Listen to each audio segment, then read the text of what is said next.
Hey, what's going on, everyone? This is Mike Kollin at MikeKollin.com. Alright, so quick announcement. There are some openings coming up around, especially if you're in the United States, Canada area. There's some openings coming up for one-on-one coaching towards the end of this month, August. And they're open in September as well, although I am also doing a training for men, the Men's Cracked Female Code course. I wanted to announce this on this channel just real briefly. If you've ever wanted to take that course, now's the time. You can get a huge discount. I'm going to start announcing all this a little bit later, but I want to just mention it right now. So it's going to be about the 7th or 8th. So the time, the location, I'll figure out and I'll get back to you.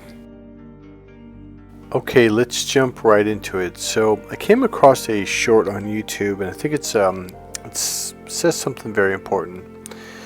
So it says, my friend asked me why me and my ex didn't work out. I told him, when someone grows up surrounded by love and others grow up off of survival, they see the world differently. One expects warmth and trust, while the other is always ready for betrayal, hardships. One sees the world as a place full of life and opportunity, while the other sees the world as a battlefield where every move is based off of survival. So this essentially goes in alignment with a lot of the videos I've been making. I talk a lot about how we are influenced, and I was using cause and effect and all the NLP stuff. I was teaching you guys how this means that when really it doesn't mean that, etc. And what I'm trying to share with you is that people have different wiring and different beliefs inside their head, and because of the way they are, they might be a really good person inside, but because of their wiring and their beliefs, they may not be compatible with you.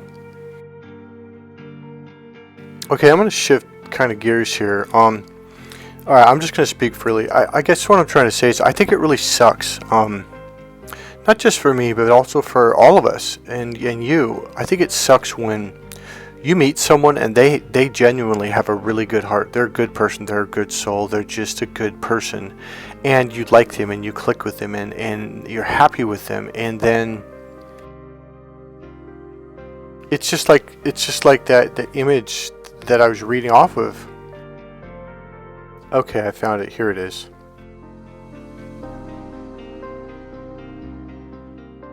My friend asked me why me and my ex didn't work out. I told him, when someone grows up surrounded by love and the other grows up off of survival, they see the world differently. One expects warmth and trust, while the other is always ready for betrayal and hardships. One sees the world as a place full of life and opportunity, while the other sees the world as a battlefield where every move is based off of survival. So you have two people having two radically different experiences coming from two completely different worlds. So there's another meme that came up a little bit after that really it puts it together. And a lot of you who've dealt with narcissist abuse, a lot of you that are empaths, and even avoidance have dealt with this too. And this is what avoidance are doing. It's like, man, it's so funny because they're similar to narcissists, but from the 180 degrees from the other side. So they were brought up in this violent, chaotic, mean, cold-hearted world. And so they view everything like, oh, the only reason why this person is being nice to me is because they're going to hurt me. Because a lot of avoidance, when they get a little bit older, when they become young adults, they start to pull away from the family, the abusive system, or they try to. Some of them do, for sure. And then when they meet other people, they might be really, really good, kind people. But when they're kind to them, they're like, oh yeah, I've seen this before. They're about to hurt me. And then what they do is they close up and they literally will run away. They won't return your calls. They won't talk to you for weeks, even a month, even months on end. And the concept was a very hard one for me to understand, even at the age I'm at now. But I did realize, I had a similar experience. And so for the first couple of weeks, I just was like, this doesn't make any sense. Like my brain, my heart was exploding like this. Like what? Like why are you doing this? Like I could not understand. And then a memory came up. One evening I was kind of quiet. I think I was probably listening to music. I don't know what I was doing, but I was kind of like just doing nothing really. And a memory came up from when I was at the mall. Now this was when I was a kid. I think I was about 14 years old, probably 10th grade, something like that. Maybe the summer between 9th and 10th grade. So I was a kid, maybe 13. And I was at the mall with my best friend and his mother and his sister. So there was a cute girl. She was with one or two of her friends at the mall. We were on the second floor. They were kind of on the rail looking down at the first floor, and we were kind of over to the left. And this girl smiles at me, and I just ignored her, looked away. And Marlon's mom goes, "Mike, you should go talk to that girl. She's cute." I'm like, "Why?" She goes, "She's smiling at you." I'm like, "So?" She goes, "Well, she likes you." And I go, "No, she doesn't." And she goes, "What are you talking about?" I go, "She's going to hurt me. She's mean." And she goes, "What are you talking about?" Well, so then Marlon's sister leans in and she's like, "Michael, that girl's a really nice girl. You should go talk to her. She's smiling at you."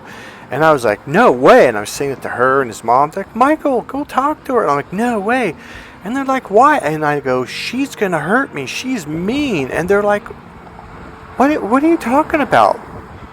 And I said, "Look at the way she's smiling at me." And they're like, "Yeah, she's a sweet girl. She's nice." And I'm like, "No." Now, at the time, I'll be honest with you, I didn't really understand it myself. I mean, I think I understood it, but I didn't understand that they didn't understand what I was trying to say. So here I am, this memory is coming up, and I remember, yeah, when I was a little kid, before that, women, my family members, mother and older sister, would smile at me before they hurt me or did something really messed up. So in my brain, now here's the thing is, you know how your brain deletes, distorts, and generalizes? At such a young age, I didn't have the ability to distinguish the difference between a genuine happy smile, someone likes you, versus an evil smile of I'm going to hurt you. And by the way, that's what all of this is about. Everything we're talking about for the last 3-4 years, everything that we've been going through about narcissist abuse, is to just stop listening to people's words. Because you know how women, you thank God you guys say this, but men don't get it very much, is actions speak louder than words. So you have to learn to discern. Now, discernment is something you've got to develop. And if you get hurt bad enough, oh, trust me, you will. So you have to be able to pay attention to what they actually physically do versus what they say. You have to be able to distinguish with, yeah, she's smiling, but what is she doing, or what has she done in the past, or he. So to me, whenever a female smiled, it was just generalized into, oh shit, pain and suffering's coming. I remember distinctly Marlon's mom and sister just looked at me like, what's wrong with you? I remember his mom, who I absolutely admired, loved, respected. She just looked at me incredulously like, I don't think she said it, but it was like, what's wrong with you? Like, that's a nice girl.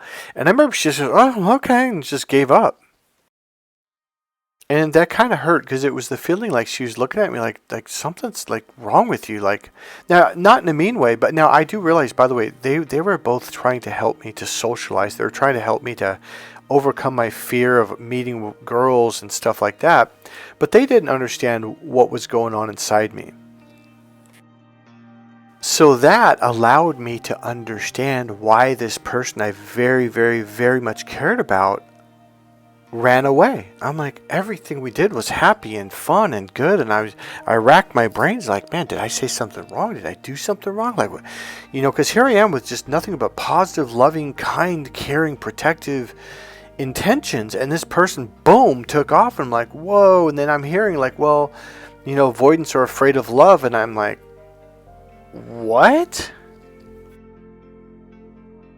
So here I was watching these avoidant videos, just looking at like, okay, you people are just nuts. There is something wrong with you, like. But then a couple weeks later, like, this story I just shared with you, that memory came up out of nowhere, and I remember how bad I felt when Mrs. Pilling gave up on me trying to approach that girl. You could tell she was really kind of almost disturbed, like, wow, like what's wrong with this picture? And I felt really bad. And so that triggered a memory like, oh shit, here this cute girl. Now here's the deal. I've actually done therapy around this issue and I've cleared it up. And I'm like, oh my God, that's right. I used to think that whenever a pretty girl was smiling at me, I thought that meant they were going to hurt me. So I was like, boom, I put up the walls. I'm not going to talk to this person. They're mean. And now I was like, oh, I get it. That's what avoidants are going through. The worst part about it is the kindest, most loving people that really have good intentions towards them, they don't see that. They're like, oh yeah, I've been here before. You're about to hurt me. Bye.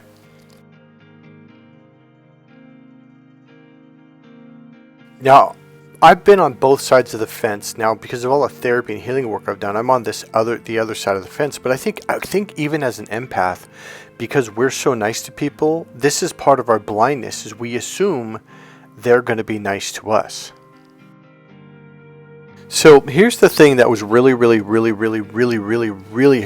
hard for me to understand, to comprehend. I just was like, I couldn't wrap my brain around this. Like, so why would someone run away from someone who's loving them and being kind to them? Like that, I could not for the life of me understand. And it's like, I've watched a lot of videos, I've heard a lot of stuff over the years, coaches, therapists, books have taught me this, and it's the same thing. But it's something that finally clicked with me a few years ago is, so if someone, okay, you guys know what trauma bonding is, right? Trauma bonding essentially is when someone hurts you and then they wait a minute or a couple minutes and they come back in and then they hug you and they love you. So now you connect pain to love. Or better said, you connect abuse to love.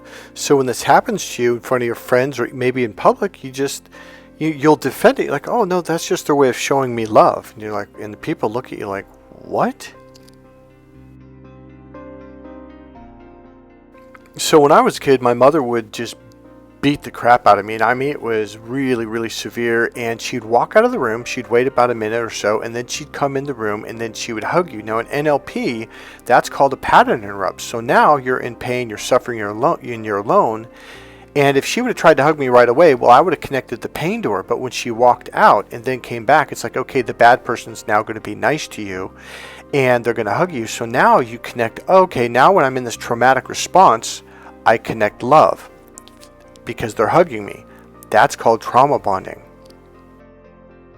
This neurologically convinces your nervous system that trauma literally is love. So if you've ever been beaten severely like that, you're just literally begging for a break, for God to stop it, for them, please, and you're begging. And then when they finally stop, you're like, oh, thank God, oh, thank God, oh, thank God. So now you're going into this relief phase, and then they come back in and they hug you, and that's like, okay, this person's loving me now, and you so desperately want anything other than that physical pain. So when they come back and hug you, you connect that love to trauma. And so this becomes what they call a trauma bond. And this is Stockholm Syndrome. So there was a movie made back in the 70s about Stockholm Syndrome where Richard Dreyfuss played in the movie. And the actress was really famous back then. I can't remember her name right now. But she was a young teenage girl. I think she was walking down the road. He picked her up and said, hey, she was out in the country. You need a ride? He goes, yeah, give me a ride. And so he kidnaps her, forces her to stay in his home and locks her up. And I think he even ties her down. But slowly starts giving her freedom. And he's abusive towards her and then loving and abusive and loving. And it got to the point to where he could leave her completely free. The door's unlocked, wide open. She can come and go as she please. And then it got to the point where he would literally give her money and she would go to the grocery store and shop and bring back groceries and food, and she would happily cook and clean. And that's what's called Stockholm Syndrome.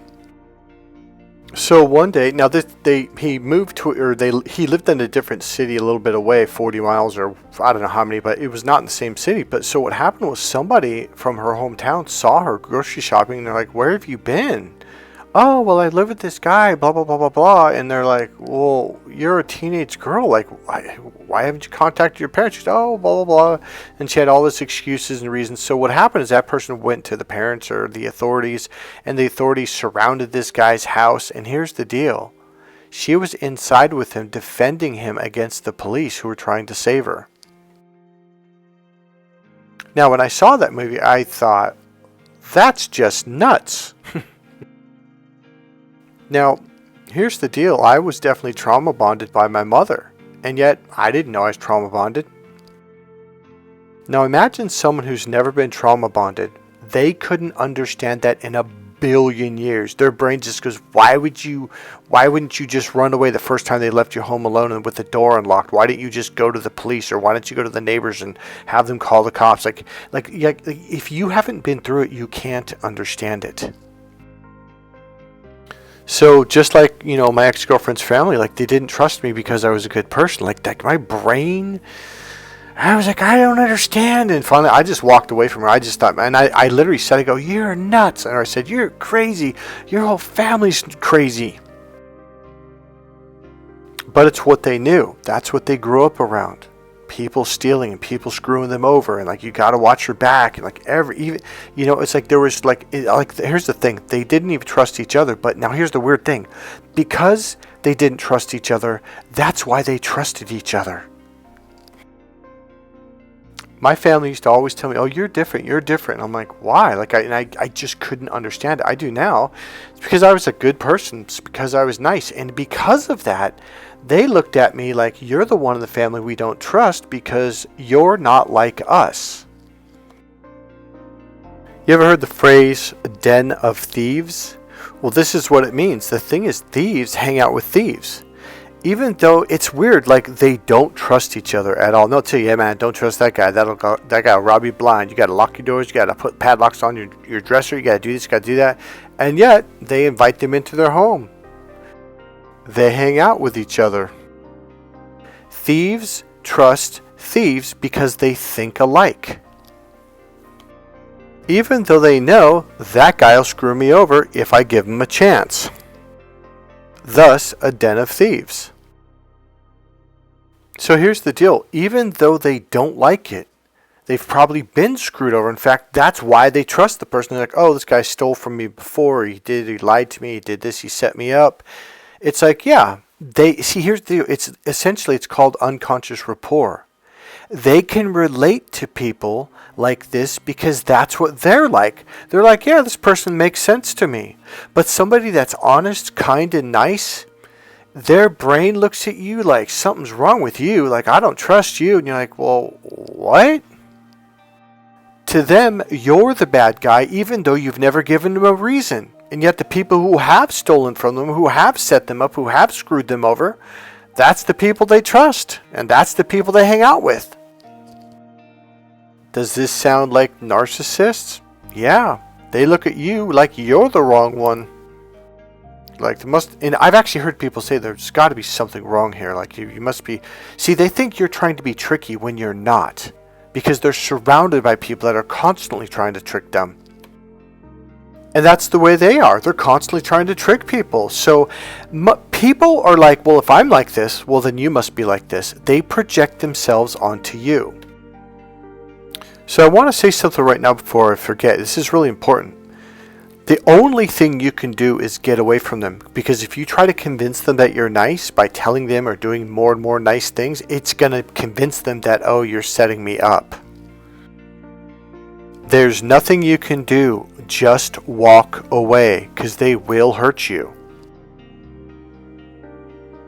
My ex-girlfriend's family, they're Laotian. And I think I was dating her for about 3.5 years at this point, maybe even longer.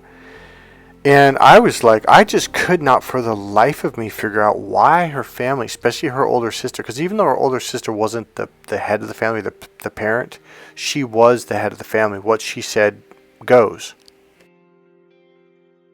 So here we are years into the relationship. I'm with her almost every day. We went to college together. We spent a lot of time together.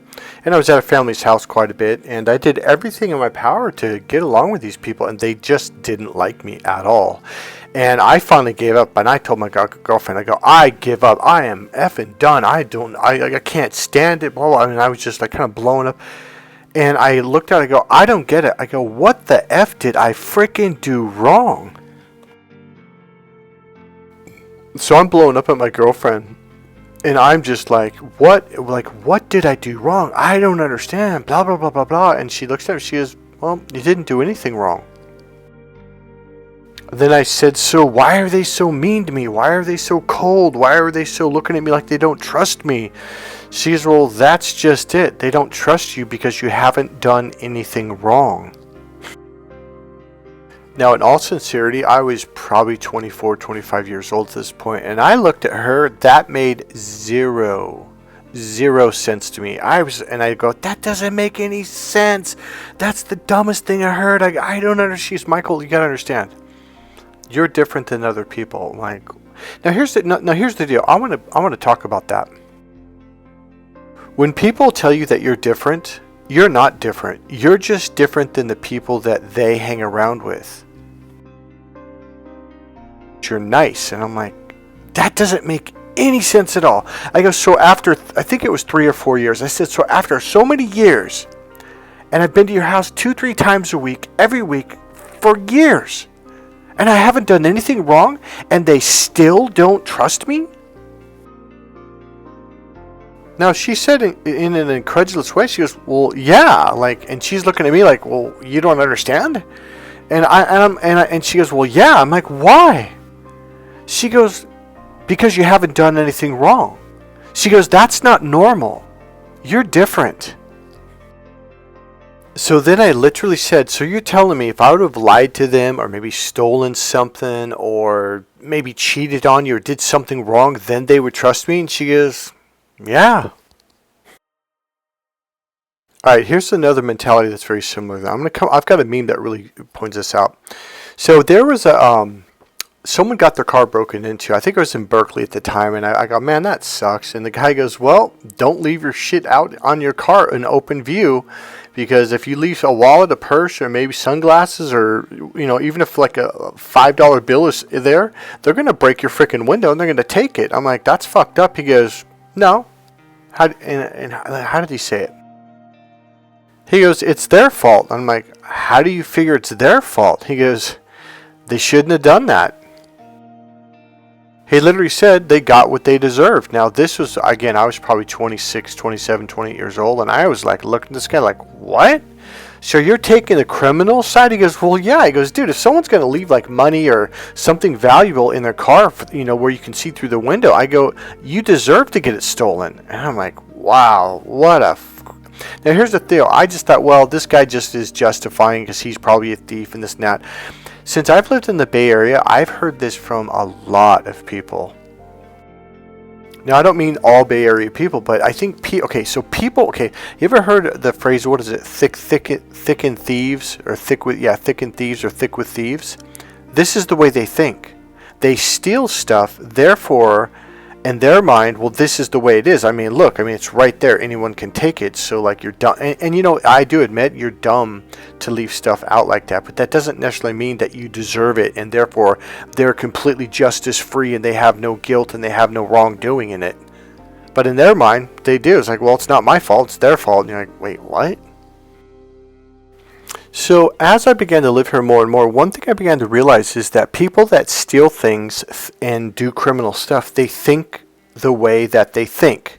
So if they're going around stealing things, they're going to think, well, people are trying to steal things from me, okay?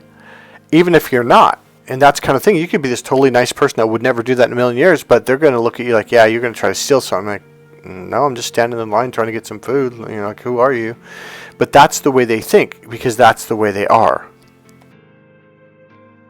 Now, it's an interesting thing is because, man, okay, I got this meme or this image that has all this verbiage on it that's going to explain it. Okay, so you've dealt with narcissist abuse, right? And, okay, so this meme starts out with something I don't agree with, but then again, I'm not one of those people. So it says, kindness is a weapon most people use wrong. Kindness isn't always pure. Smart people use it to disarm enemies. Now, if you've dealt with a narcissist, you know what that means. Manipulators use it to get compliance. And the worst part, you probably confuse kindness with weakness until it's used against you.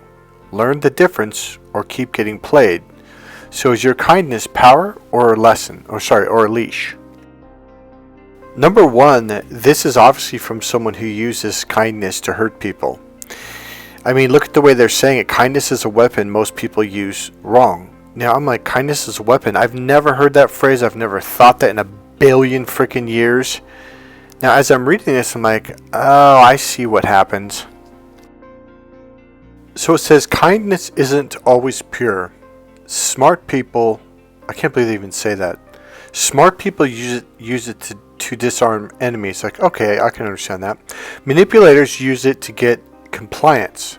And the worst part, you probably confuse kindness with weakness until it's used against you. Now here's the funny thing. That's a narcissist, or somebody he uses or confuses kindness with weakness. Now, I had a realization when I read this. Number one, kindness isn't weakness. You have to be a very, very strong person who has overcome a lot of hurt and being hurt because you're kind in order to continue to stay kind.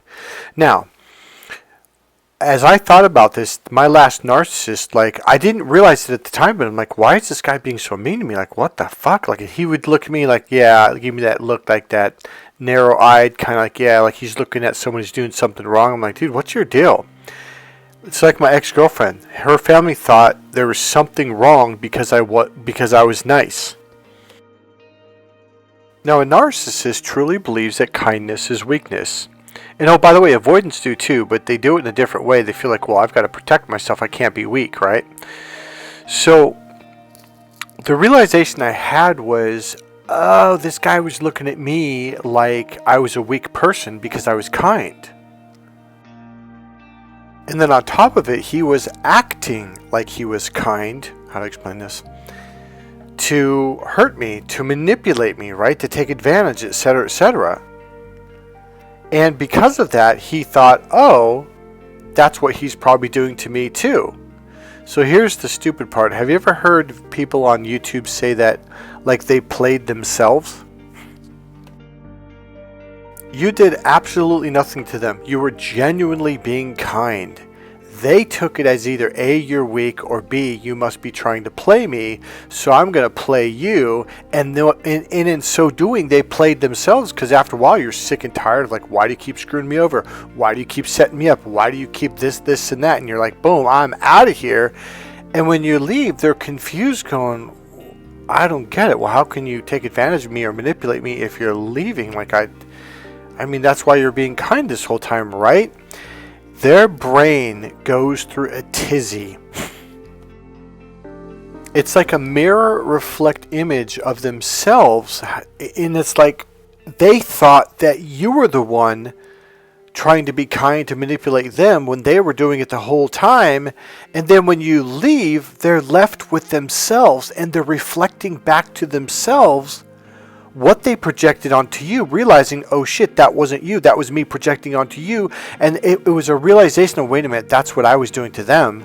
And their brain goes in this spiral, and I mean this circle, and it spins and spins and spins, and they start to realize, like, holy shit, that was me, that's who I am. So what they were doing was projecting their thoughts, who they are, what they do, onto you. It was like they were superimposing, meaning putting up a mirror in front of you, looking at themselves, thinking, yeah, that's you, when it never was you. It was their own mirror reflecting them back to them. So when you walk away, that's what they're left with, and they logically know, like, well, this person has been gone for months, so who is this? And they're like, oh shit, this is me. Their brain has a meltdown. Now here's the deal, criminals do too, because it's like, on the one hand, they trust the very people that steal from them, that screw them over, that set them up. It's the weirdest thing in the world, like criminals trusting criminals when they know this person's a criminal. They know. Not only do they know it, but they've already experienced this person stealing from them or screwing them over in one way or another, probably multiple times, and yet that's the person they trust. But what eventually happens is they begin to realize, holy shit, I've been trusting this person because they reflect who I am. Because sure, they get pissed off, and even when I said that to my girlfriend, I go, so do you think I should, I didn't say that, I said, so your family would trust me if I stole from them? And she's like, she giggled and she goes, yeah, because, well, this is what's normal. But here's the thing, they still would have blown up at me and gotten pissed and yelled and screamed at me. But then they would have invited me for Sunday dinner next week. I swear to God. So it's like that meme said, learn to tell the difference between kindness and weakness, or you'll get played again. So it's like the avoidant. The avoidant, essentially, their strategy is to avoid anyone who opens up to them, who's nice to them, who's cares about them, loves them, wants to help them, and they just run away. So they're running away from all these people that could be very, very good for them. But here's the problem. They can't tell the difference between, is this genuinely a good person? Because this is exactly what all those people in the past have done to me. They acted like this and then they hurt me. They punished me, etc., etc., etc. So until they can learn to see the difference between, oh, this person is going to hurt me, or this person is not a good person, versus, oh, this is a genuinely good person who just wants to help. So until you, me, them, anyone can see the difference and have discernment, you're going to have a hard time going through life. And I believe that's the era we've been in for the last 5 to 10 years. Like, wow, there's a lot of manipulators out there. There's a lot of fake, false people out there. But I think a lot of people, if you truly are an empath and you've been going through this struggle the last 5+ years, I think you've opened up. I think you're seeing the difference versus just, like one of the things that empaths have, as I've always said, is, you just got to look for the good in everyone. No, you don't. You have to look for both the good and the bad and make your decision from there and be honest with yourself. Don't make excuses for them. Don't make excuses for them or their bad behavior. See it for the way it is. Now, I remember years ago, I just thought, that just seems so cold. But now I'm like, no, it's not. Man, have I gotten hurt because I just wouldn't see someone for who they were. Here's the interesting thing. Now that I do, I can walk away from people I've known for years gone and not feeling this gut-wrenching like sadness or hurt or pain or, how could I do this to them? Like, well, they screwed you over. That's how you could do it. And now it's just, in other words, I used to feel this sense of guilt. Now it's this sense of peace. Alright guys, that's it. I hope this video has helped someone out there. I hope this video helps you to discern the difference. And not only that, but the real message is, it's like my father used to say, it's not you, it's them. I'm like, Dad, what do you mean? Michael, they're screwed up. And I remember it took me years. I was like, here's the deal. There's something going on inside them and you can't change it. They're going to have to do the work. They're going to have to go to therapy. They're going to have to learn these things from someone like me or a therapist or whoever. Because until then, they're not going to change. This is who they are. And this is what they do. Make your decision from there. Alright guys, I hope you enjoyed this video. If you did, please click subscribe. Go ahead and click the like button, make a comment, and if you want, as usual, you can support this channel by, number one, buying one of my dating relationship books for men or women, or you can also leave a donation. There's a PayPal link right there in the description box.